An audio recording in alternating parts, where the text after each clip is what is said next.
A e njihni në ikon që e ka trupin e burrit e mendjen e fëmijës. E kjo punë nuk është qaq hajgare, është sindroma e Peter Panit. Sindroma e Peter Panit është një fenomen psikologjik që ndodh kur individët përballen me vështirësi nga kalimi i adoleshencës në moshën madhore, duke mbetur emocionalisht të papjekur. E ky koncept është quajtur sipas personazhit Peter Pan, i cili nuk urret kurrë. Ata varen nga prindrit ose kërkojnë një partnere që t'ju shërbejë si nën kujdesare. Njerëzit shpesh gra që kujdesen për një Peter Pan duke marrur të gjitha përgjegjësitë dhe duke duruar papjekurinë e partnerit. Këta individ bëhen nëna në vend që të jenë partnere të barabarta. Por ja cilat janë karakteristikat e një Peter Panit? Në ne, frikë nga përgjegjësia. Ata shmangin punën serioze, përgjegjësitë familjare dhe lidhjet afatgjata.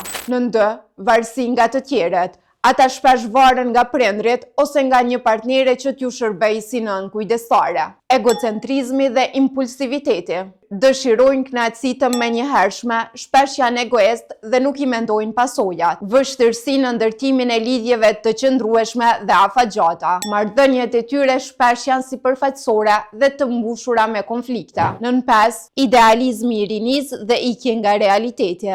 Ata kanë një lidhje të qëndrueshme dhe të fortë me argëtimin, fantazinë dhe lojrat dhe një refuzim të rreptë për të përballur me jetën reale. Në këtë lojë Peter Pani nuk është thjesht një njeri që nuk rritet, por nuk i lejon as të tjerët të rriten. E shumë gra bëhen Wendy duke u kujdesur dhe duke mbajtur përgjegjësi që nuk janë të tyre. E nëse i njeh këto shenja, duhet ta kuptosh, rritja është zgjedhje, jo dëshirë.